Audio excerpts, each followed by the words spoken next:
This is going to be a comprehensive guide as to how to size your manual farms for this map and the optimal sizes for it depending on what growth percentages you want on each crop.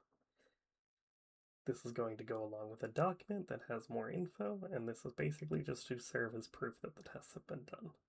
This map, the server's random tick speed has been increased from 2 last map to 3.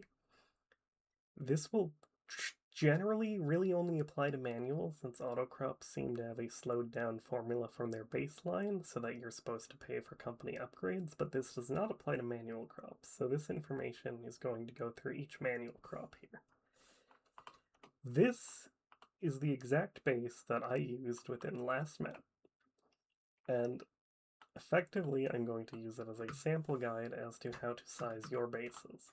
It is 9 chunks long, and it is effectively the same falling trapdoor design that you see nowadays a lot, just to compress your base sizes as much as possible.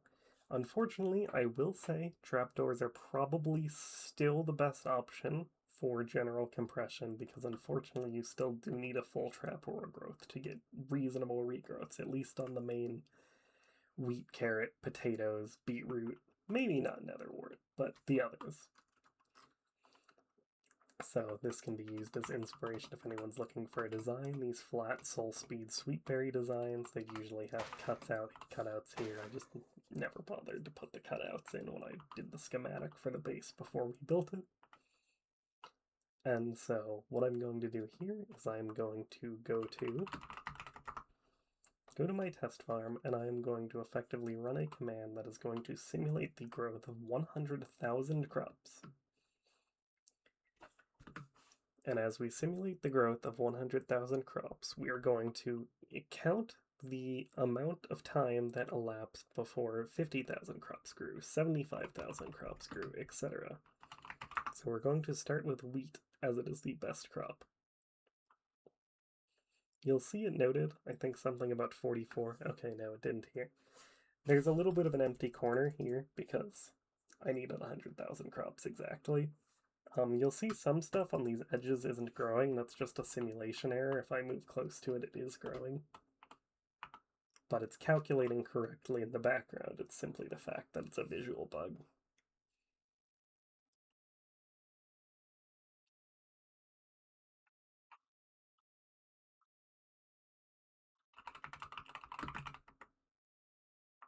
As we can see, my random tick speed is set to 3.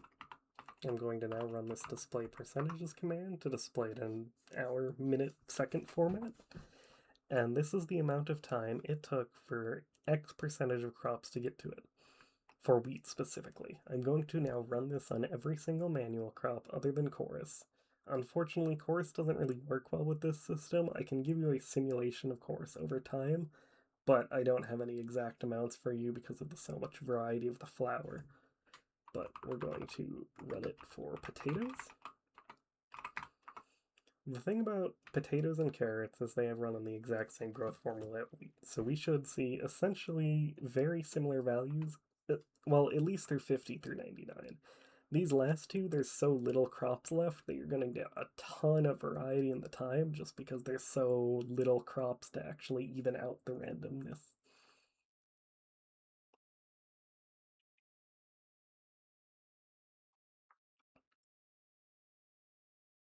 I will have all these tests in the document.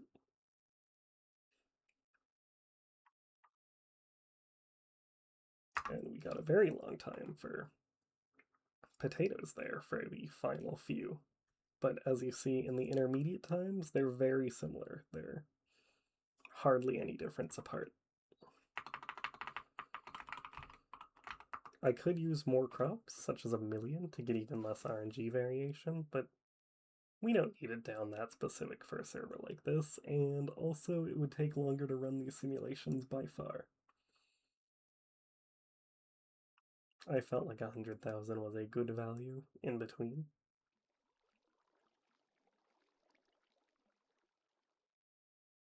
I should mention that back at our base, the glowstone wasn't optimal in terms of placement. Not that it matters that much, but you could use less resources by using the glowstone placing here. But frog lights are so easy to get, doesn't really matter. We got a very long time there. 3 hour and 24 minutes for those last crops to grow. Crazy.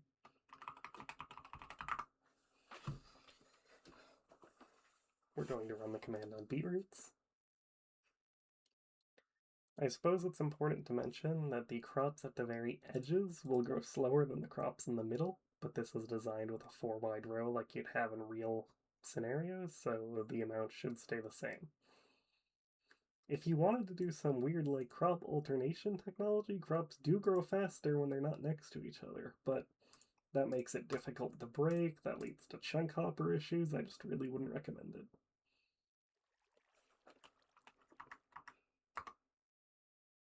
That's our numbers for beetroot. Beetroot goes slightly faster.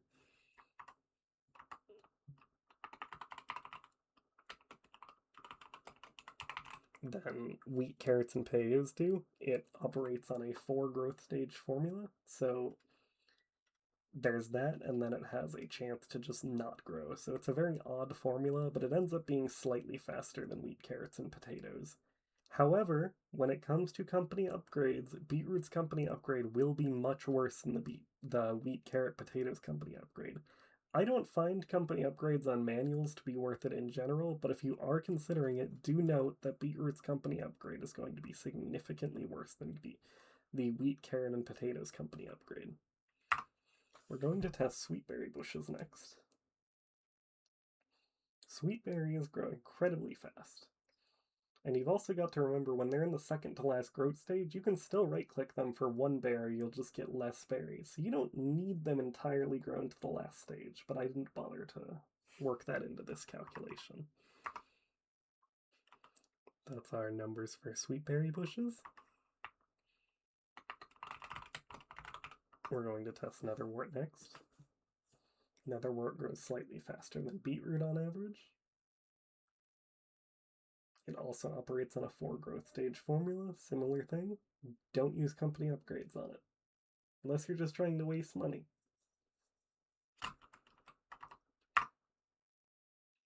That's our numbers for netherwort. As you can see, slightly faster than beetroot. We're going to test cocoa now.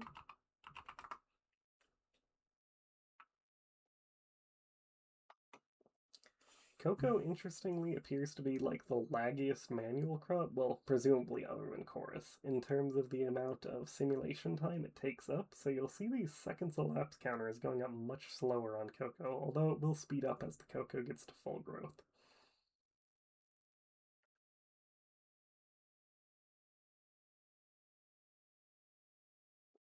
Same thing, probably don't use company upgrades on it, it's a very poor return on investment. I will have a video on the company upgrades eventually, and it might be posted at the same time as this one, but wouldn't recommend.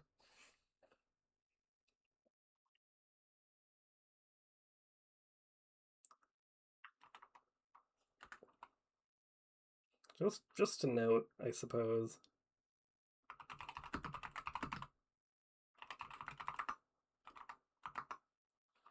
Let's enable this and then crop test on wheat. Oh, stuck in the wheat farm. This is Max C upgrade simulated on wheat. Oh, I didn't do crop test on cocoa. Oops.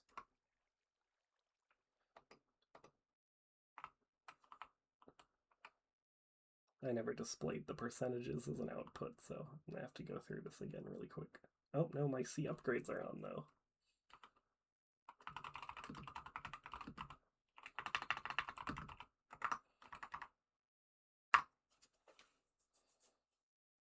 Those numbers are not accurate for C upgrades. I'm still working on the formula for crops that aren't wheat. So just ignore that.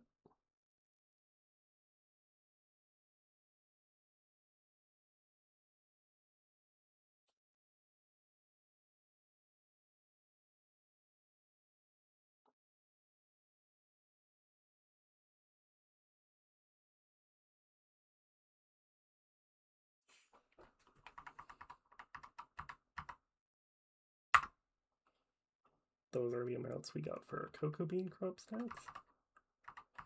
Now let's enable the C upgrade for wheat, and let's crop test wheat really quick.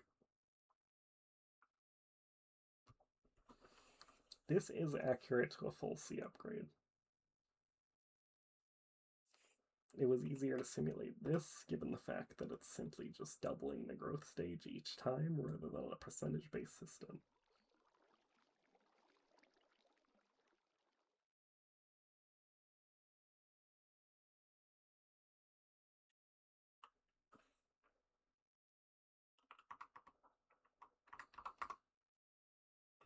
Those are the growth rates you get with maximum C upgrades on your wheat crops.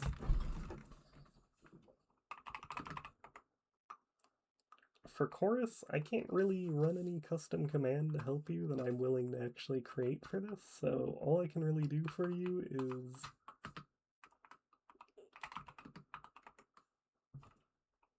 sprint in 5-minute intervals and just show you how much the chorus grows in a 5-minute interval. This is 5 minutes. This is 10 minutes. This is 15 minutes. This is 20 minutes.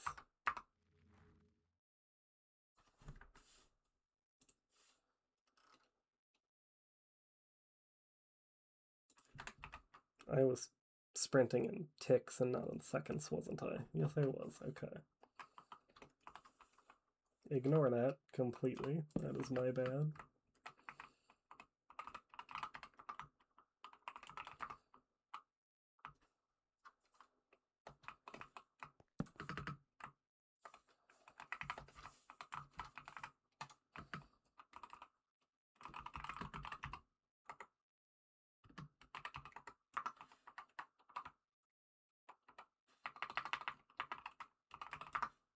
Alright, let's try that again.